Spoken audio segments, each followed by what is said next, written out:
بنام خدائے رحمان و رحیم۔ اور وہ کہتے ہیں کہ اللہ نے کسی کو بیٹا بنا لیا ہے، پاک ہے وہ ذات ایسی باتوں سے، بلکہ جو کچھ آسمانوں اور زمین میں ہے وہ سب اس کی ملکیت ہے،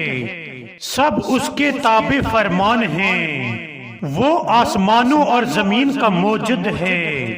اور جب وہ کسی امر کا فیصلہ کر لیتا ہے تو اس سے کہتا ہے ہو جاؤ، پس وہ ہو جاتا ہے۔ اور بے علم لوگ کہتے ہیں اللہ ہم سے ہم کلام کیوں نہیں ہوتا، یا ہمارے پاس کوئی نشانی کیوں نہیں آتی۔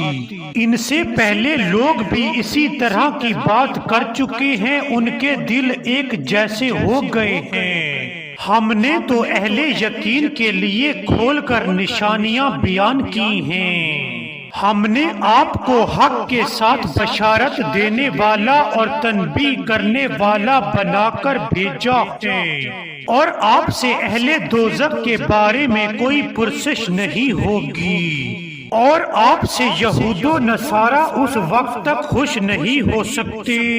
جب تک آپ ان کے مذہب کے پیرو نہ بن جائیں۔ کہہ دیجئے یقیناً اللہ کی ہدایت ہی اصل ہدایت ہے،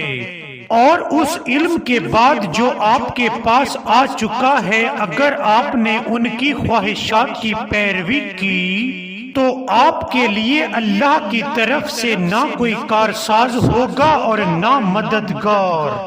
جنہیں ہم نے کتاب عنایت کی ہے اور وہ اس کا حق تلاوت ادا کرتے ہیں، وہی لوگ اس قرآن پر ایمان لائیں گے، اور جو اس سے کفر اختیار کرے گا پس وہی گھاٹے میں ہے، اور جو اس سے کفر اختیار کرے گا پس وہی گھاٹے میں ہے، اور جو اس سے کفر اختیار کرے گا پس وہی گھاٹے میں ہے۔